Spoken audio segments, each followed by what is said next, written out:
matière de colonisation avait conclu hâtivement non seulement à une sorte d'incapacité congénitale du peuple zaïrois, mais également démontré par là que l'indépendance des pays neufs était une mauvaise opération.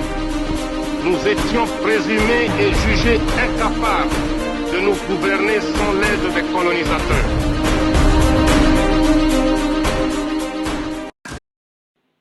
Bonjour à tous et bienvenue dans l'analyse du week-end. Les titres. Dossier nationalité congolaise, une vidéo de Valentin Moubake, cadre à l'UDPS, vient de jeter un pavé dans la mare.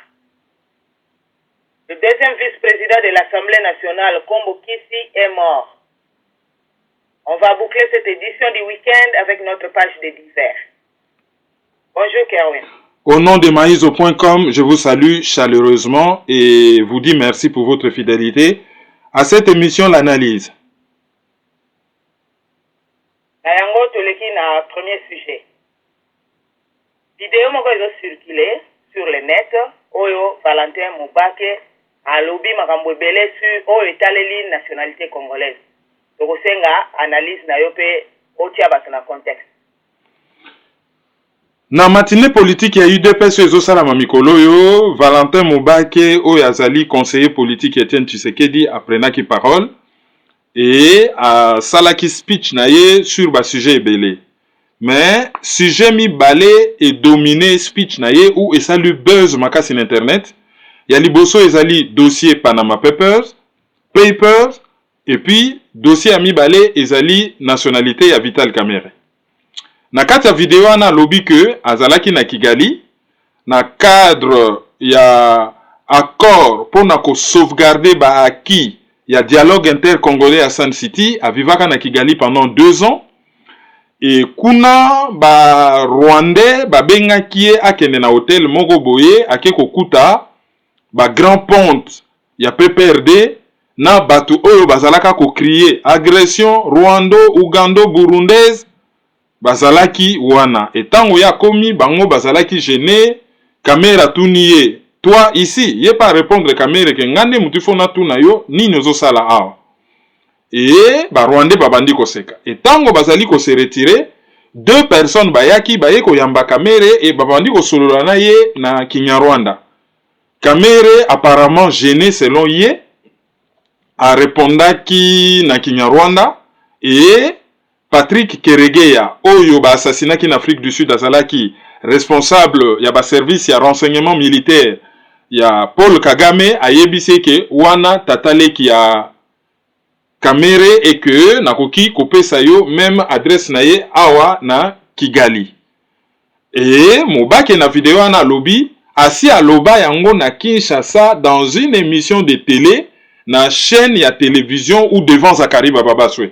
Je ne sais pas ce que c'est qui na chaîne ya Zakari Bababaswe ou na émission mosusu oyo Zakari Bababaswe c'est ko animé. Mais apparemment, j'ai cru entendre que c'est là qui chaîne de télévision Horizon 33 quelque chose comme ça. Et bandawana alukaka Kamere aya ko répondre ye ou asa la démenti pour alobaka yango mbala liboso. Il n'y a jamais eu de démenti et a répété yango lisusu azozela Kamere asa la démenti. Et vidéo s'est retrouvée sur internet. Et ça li buzz. Alors, na kati ya buzz wana, dans un premier temps, bate belé ba insister na aspect nationalité à Vital Kamerhe. Oyo, selon bango, il y a encore une autre vidéo qui vient confirmer oyo batu mingi bakanisaka. Mais, contre-offensive est organisée, d'un côté batu misusu bazo démentir, ba fanatique ya Kamerhe, pour ba défendre Kamerhe, mais de l'autre, ils appellent batu oyo, bah, c'est saisir l'occasion pour réfléchir sur le comportement passé à UDPS. Alors, analyse nini tokoki kosala sur vidéo wana globalement. Analyse à liboso. Ezali que, en sortant cette vidéo, au nom de l'UDPS, na matinée politique à UDPS, Valentin Moubake s'est tiré une balle dans le pied. Premier renseignement. UDPS. Parti Yaba Congolais. Le Congo qui a été agressé. Le Congo qui est occupé.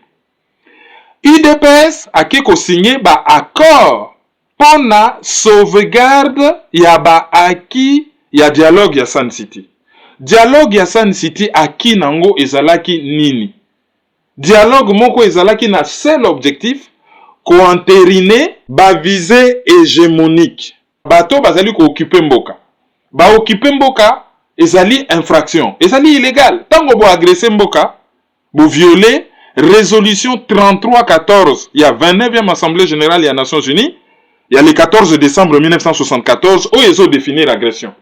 Et où ils ont ça là que bakoki ko condamner bino soit na Conseil de sécurité, soit condamnation moko je vais dire symbolique sans contrainte na Assemblée Générale des Nations Unies, mais bakoki peut ko se servir na yango po bokende na Cour internationale de justice de la Haye. Donc le Congo a été agressé. Ensuite le Congo est occupé. Et pour na ba rendre yango légal, tango ba agresser biso, Rwanda a créé RCD et Ouganda a créé MLC. Sans oublier déjà que le fait même que Basalaki na création ya AFDEL, ils allaient que Basalaki paie agression. Ça, c'est déjà grave. Alors, et loko ya mibale oyo, il faudrait to loba par rapport na likambo oyo IDPS lobby. C'est quoi? Ils allaient que le pays est agressé. Bokei na bakor ya Sun City, ba officialiser, disons, ba rendre propre cette agression, ba bimise libiso monstre, il y a 1+4, et na kati ya monstre, on a 1+4, apparemment, je dis bien, ba floué IDPS, na place à Tshisekedi, ba tchesa Idingoma, et grave encore, vice-président chargé à armée, makamyo sa sécurité, ba tché un citoyen d'origine rwandaise, d'ailleurs un citoyen rwandais, ou a nationalité congolaise de façon illégale, ba tcheye vice-président ou a occupé makambu nyonso oyo etali sécurité ezali Rouberois. Et oyo atali makambu nyonso etali mbongo, ba tche Jean-Pierre Bemba, oyo à l'époque azalaki sous l'emprise ya ba Ougandais. Quel est cet acquis oyo IDPS alingaki a protégé pour na ko signer accord moko pour na sauvegarde ya baki ya dialogue intercongolais. Première question. Ensuite, pour na ko sauvegarder baki ya dialogue oyo salamaki na Sun City, ba signaki accord na nani. Selon tous les documents qu'on a, ezali na RCD oyo ezali un mouvement rebelle, pas un mouvement rebelle, je veux dire un mouvement d'agression, le bras armé ya Rwanda. Et grave, à lobby, to signaki bako et ngana me retrouver na Kigali pendant 2 ans. Donc, pour sauvegarder ba acquis à Sun City, il fallait qu'un haut cadre à UDPS a se retrouver na Kigali. Ça, c'est inexplicable, c'est louche. Quel rapport y a-t-il entre ko sauvegarder baki, il y a dialogue à Sun City, n'a ko se retrouver na Sun City, na Kigali? Quel rapport? Dialogue intercongolais, mais pour ko sauvegarder, il faut qu'on kende na Kigali. Ensuite, dans sa vidéo, il dit que bakutaki batu nyonso bazalaki koganga agression Rwando, Ougando, burundaise. Mais ezo lakisa c'est que la classe politique congolaise. Kagame a fait sa interview à lobby, mon côté na Kinshasa wana au pouvoir opposition oyo a passé par Chebisoté. Des déclarations mais très graves. Congolais à Lali, à Lamuki, à Lesemoul et qui type un estomac pe fandi. Afin de la fierté naïe après avoir entendu ce genre de réaction. Donc, Makamboya, Valentin Moubake, ezo corroboré oyo Paul Kagame andimaki. Façon pour naïe ya kondimaku tout publiquement qu'il contrôle le Congo en violation flagrante. Il y a des textes internationaux, surtout par rapport à la souveraineté, à la non-agression, enfin bref, en violation, non seulement il y a des textes, mais il y a charte, il y a Nations Unies où ils allaient texte principal. Ensuite, classe politique nabiso ezalinine. Les nalobaka que problème ezalité entre pouvoir et opposition. Na Congo, on n'a pas un problème de démocratie, d'un déficit de démocratie. Na Congo, on a un problème d'agression. Le problème, c'est entre la classe politique pourrie, corrompue et collabo et la population. Pour bango nyonso, na ndenge ya skit, bakendaka na Kigali. D'autres sources, to yebi, que ce que Moubake dit que ce n'est pas faux. Pouvoir opposer, bakendaka na Kigali. Et on ne peut pas compter sur une telle classe politique pona ko libérer mboka. Yango wana mouvement combattant. C'est un groupe de pression. Oyo, ils ont lutté contre l'occupation, mais aussi contre ba collabo. Parce qu'il y a d'un côté les combattants patriotes, les patriotes congolais et les combattants d'un côté, et de l'autre les occupants et les collabos. Ceux qui vont moni mutasa komi benga combattant à se retrouver derrière un leader qui fait partie du système. Azali sous combattant, pour combattant azali censé combattre batouana tout le système. Et batou oyo ba se mettre derrière ba leader baza na kati système, langage na bango komi to bengana nanu Kabila. Mais le problème ce n'est pas Kabila. To suto lobaki yango to bengana nanu Mobutu. Mobutu akei catastrophe. Mobutu n'a pas fait des millions de morts. Batanga ba nombre batu bakufa en 32 ans régime à Mobutu na yebité soki ekokoka 30 000. Un mort c'est un mort, hein? Même un mort c'est choquant. Mais si on va comparer les chiffres, Mobutu a kende total anano ata amboa bache la biso. On a les résultats. Bangiba songi c'est la biso même langage. Kabila a kende. Mais bato nyonso bazoloba batikala bango bazalaka na Kabila bazali ba co-responsable ya makambo oyo bazo reprocher Kabila. Donc mutu oyo a se mettre derrière un des leaders qui est dans le système. Mutu wana a s'auto-exclure na mouvement ya ba combattant.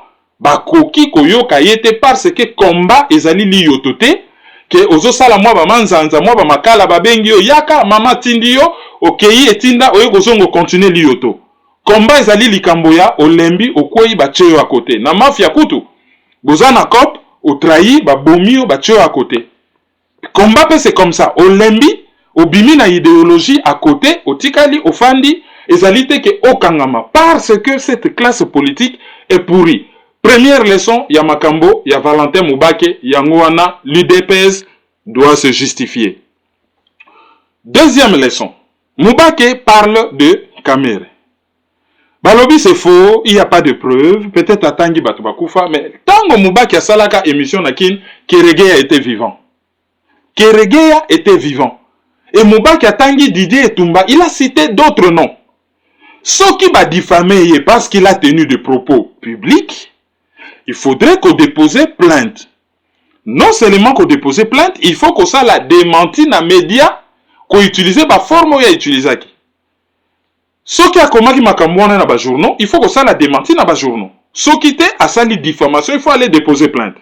Ce qui plainte les alités, ce qui démentit les alités, c'est qu'il a raison. Pour Kerege Akoufi Balobate, Kerege Akoufa Bazoko Selaye, Kerege Akoufi Kalamingite.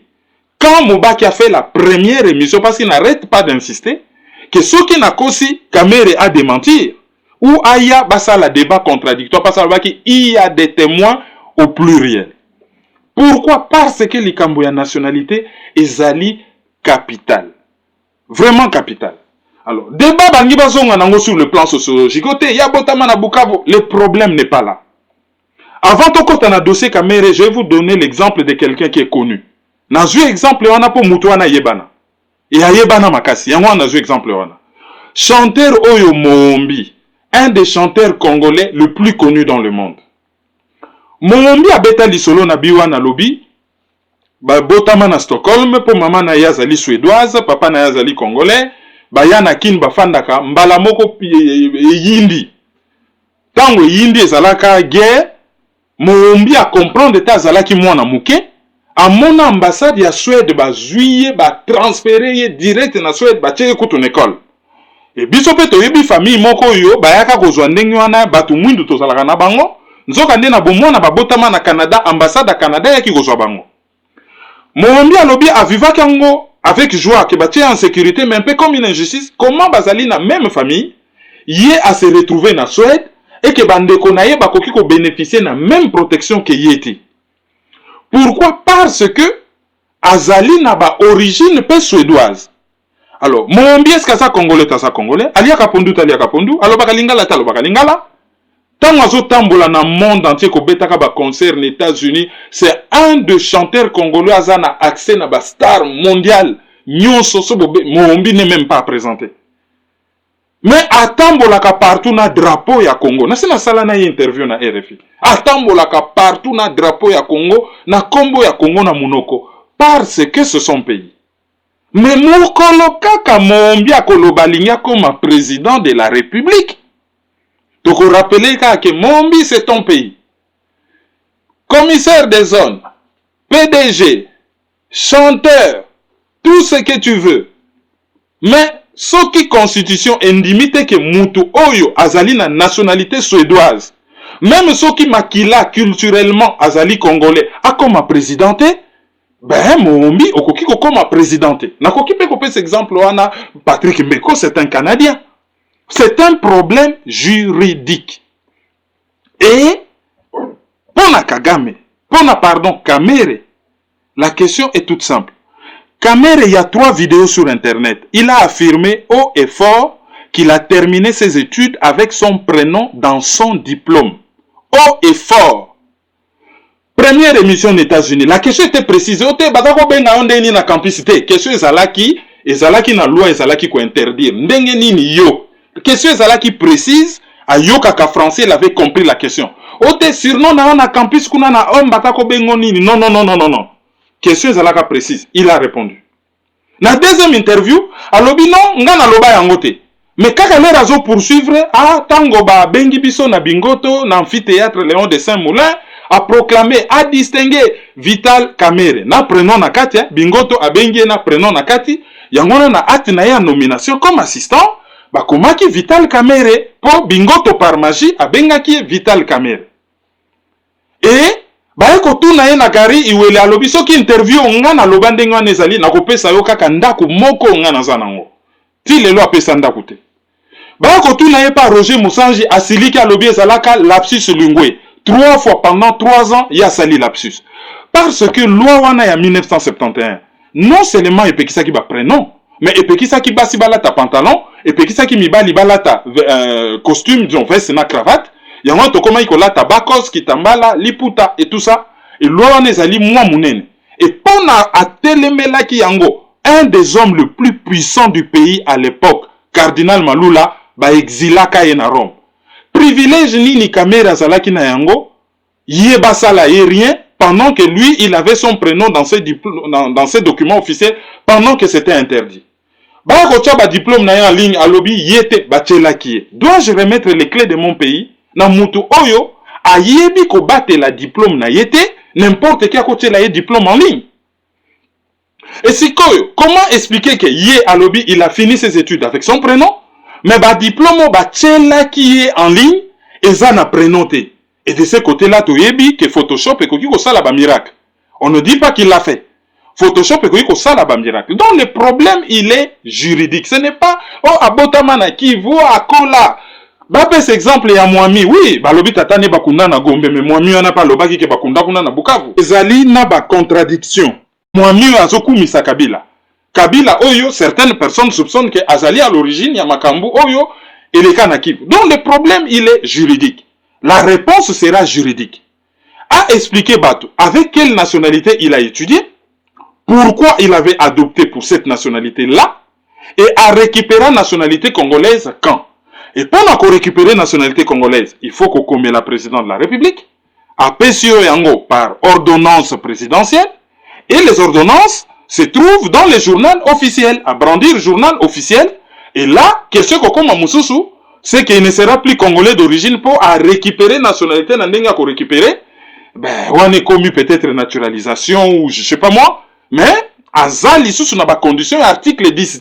C'est là où le problème se pose. Nationalité basakana nangote. Blaise Compaoré, président à Burkina Faso, Bazo Lukaye, il a commis des crimes. Abomas Thomas Sankara. Pourquoi Bazo Kouaokangayete? Parce que Akimi na Côte d'Ivoire, Mbalamoko bapesi nationalité ivoirienne. Et la Côte d'Ivoire ne sera de pas ses ressortissants. Donc du coup, a échappé na Burkina Faso pour la nationalité. Or, biso na Congo, il y a beaucoup de crimes qui ont été commis.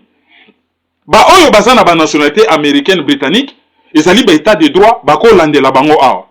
Mais est-ce que ba oyo baza na ba nationalité neti rwandaise nkunda batware aza kuna bazo landela ite ponani il était congolais quand il commettait des crimes au Congo azongi na Rwanda a commis rwandais le Rwanda n'extradite pas ses ressortissants afandi na ye en paix il se la coule douce batu na Congo batikala en deux. Cette question de la nationalité ezali question moko capitale. Le pays est affaibli, le pays est infiltré. Ba kote limboka lokola cancer na Kivu, tina Kinshasa et sali ba métastase na ba province tout. Sikoyo, il faut batu bazalela yango vigilant. Ça c'est militer pour le respect de la loi. Ce n'est pas xénophobe. Nana yebi déjà na biso araga d'origine indienne, né à Goma, nationalité congolaise d'origine indienne. Azana chaîne à radio ezaki makasi na batele na kinwana, mais il ne peut pas devenir président. À une question juridique, réponse juridique. Batu bazako s'échapper na ngoba yaka, ote ya lobaka balangue, ote ya kola plastel. Totanga combien de Rwandais siko Bisengimana na kolobani po ya zayi même directeur de cabinet chef de l'État. Et bima kazali Rwandais, Bisengimana. Pour comment soko sala na Congo donc osa congolais. Bisengimana sanani. Le Rouberois o bafandi na kino na bazana. Kengo Wadondo. Polono, belgo, rwandais. A occupa ba poste nyonso clé. Donc moi ba argument moko ya mai il faudrait bazonge la likambu sur le plan juridique. Pour ngam ko na lobaka pour la première fois. Je ne connaissais même pas Kamere. Nathalie ka vidéo na lobby na analyse na lobby Kamere faut tirer likambo au clair sinon il va traîner cette affaire comme un boulet. Bato INC va s'organiser dans le monde entier. Ba benganga toute la journée, on dirait na bomi mutunga bien bon. On va continuer maintenant à en parler. Le on a raison. Parce que mais il traîne cette affaire comme un boulet. Est-ce que Bosubo ka combo ya Kamere bimi quelque part sans que ba coller que Azali Mopaya. C'est ce que j'avais dit dans l'obi kaka à éclaircir l'ikambwana pour à traîner l'ikambwana comme un boulet. Siko yé azo traînant le la boulet comme j'avais prédit. Comme j'avais prédit. Et que Lukaka ko yeba, ce n'est pas un péché. Donc vidéo ils ont révélé Makambwebele, mais la grande leçon de la vidéo est que nous avons une classe politique médiocre. Et chaque peuple a les dirigeants qu'il mérite. Donc comment peuple moko tellement médiocre que tozo mérité, c'est que tozali nako vivre cette médiocrité, tozo mérité yango largement. Et ceux qui te l'ont quitté, on ne parlera plus de peuple congolais. Bakwa ko supprimer biso pe to disparaître dans le monde. Question Moussou Zabouye. Pourquoi Valentin Mubake a choisi timing Oyo pour sa vidéo? Est-ce que Azako Banga par rapport à Ndenge Kamere, Azako Banga histoire se répéter? Parce que Kamere dans le passé a tekaki Kabila kuna na est a faire avaler na batu pour na ba voter. Sikoyo bakomo mona Kamere pembeni ya Katumbi azosala ba démarche na IDPS azosala nyonso pona batu bandi makatumbi pona ba élection oyo ekoya. Est-ce que Valentin Mubake a sali bongo pona prévenir batu pour que l'histoire ne se répète pas? Asali ndenge wana pas comme par hasard. Lokola lisolo ya dialogue ezo beta makasi déjà a anticipé. C'est une opération de com. Mais lokola la peine à IDPS bazo exclure, bazo clôturer, moi groupe mon na IDPS bazo soit devant, attirer volontairement apparemment sur l'IDPS pour n'a ko rappeler passé. Pour n'a ko rappeler passé. Donc ça timing mon côté par hasard. Pour ça la délégation moko oyo, et ça na recevoir Edem Kodjo à la volonté à Etienne Tshisekedi mais à rappeler ba condition oyo yé a koki kondime la dialogue. Et dans la condition, c'est tout ce qu'on a toujours dit dans l'analyse. Donc, il fait des routes à Tshisekedi. Et ça, Kitoko.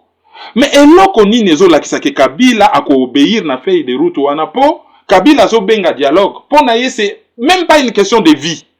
Et comme une question de survie. C'est question de vie ou de mort.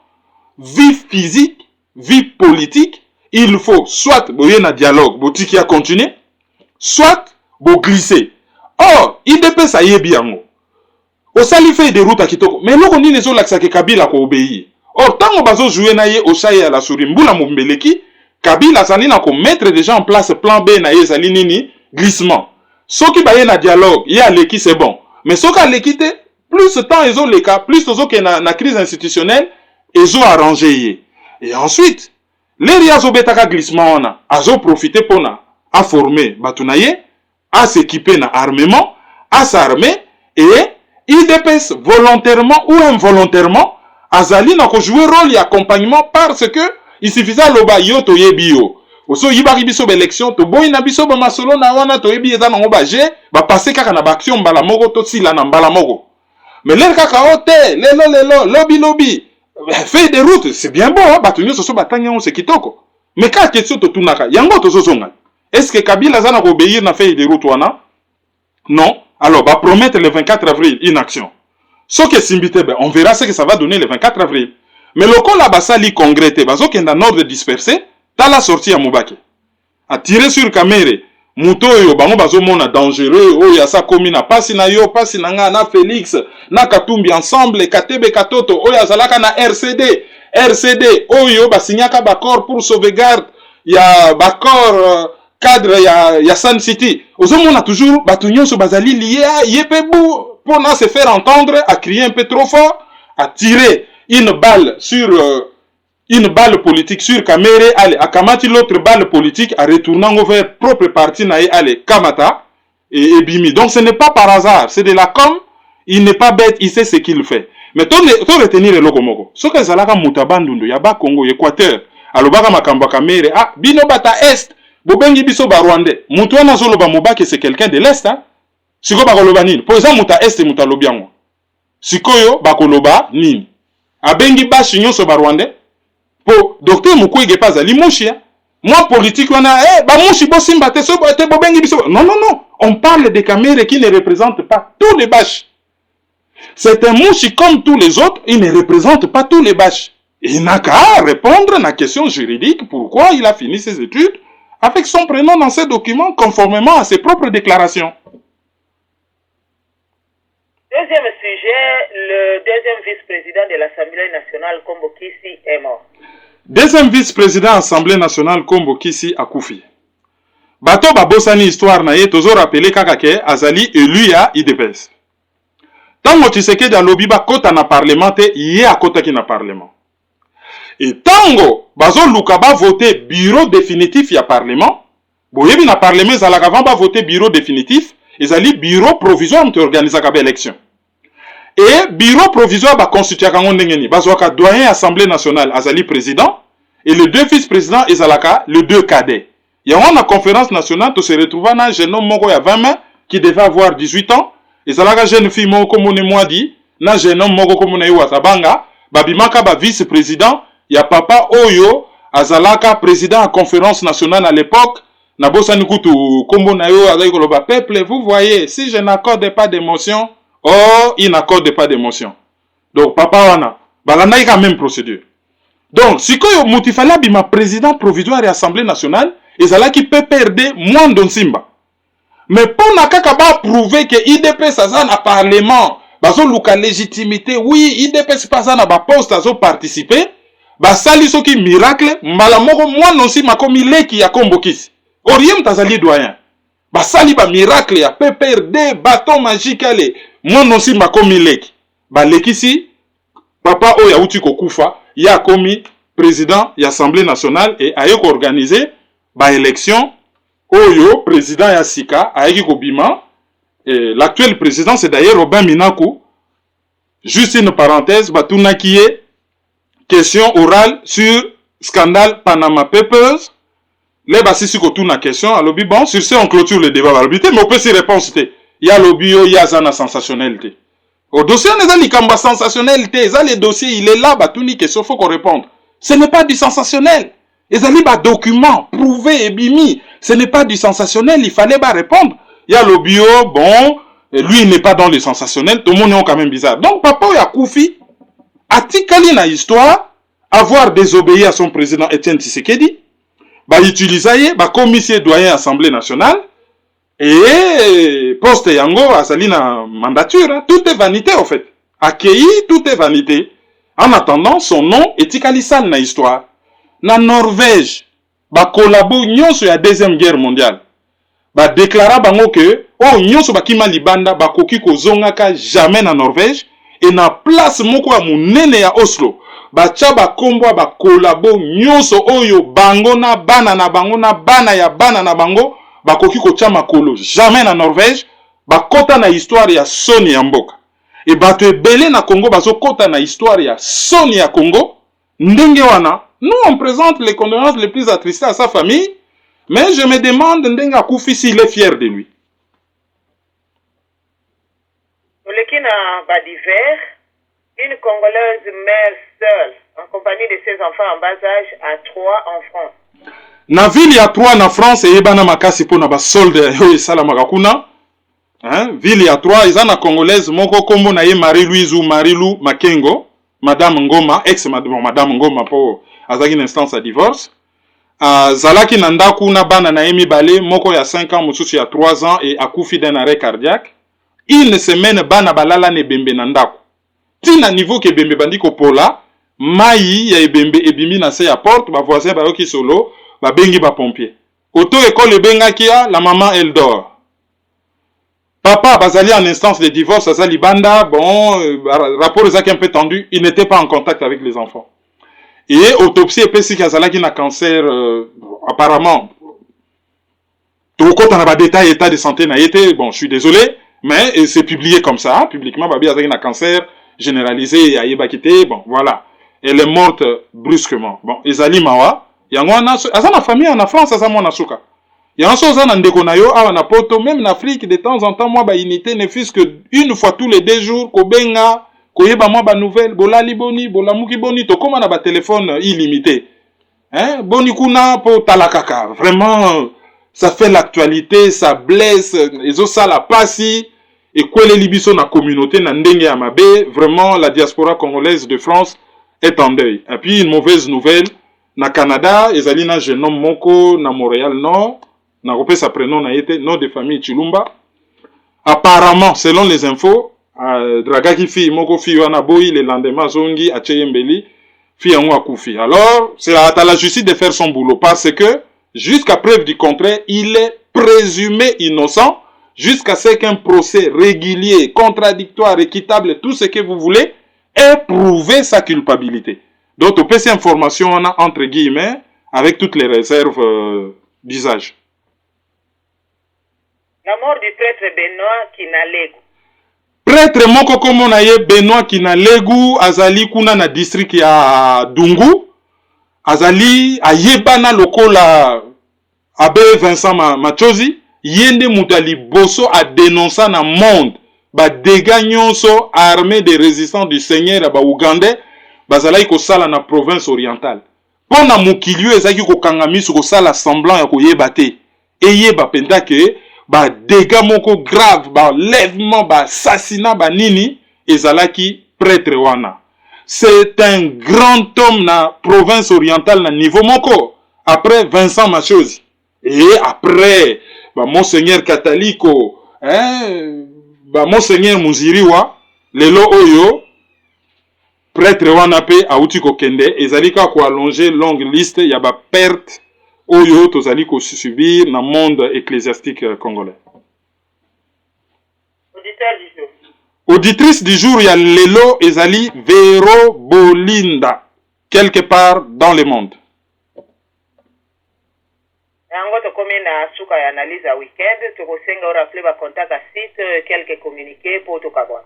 Contact à site YouTube Kerwin Maizo, beau s'abonner. Facebook, les amis de Kerwin Maizo, les panafricains. Site www.maizo.com.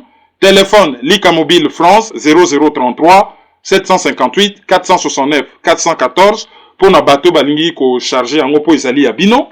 Et puis ba communiquer zalika que tozali na conférence na Lyon.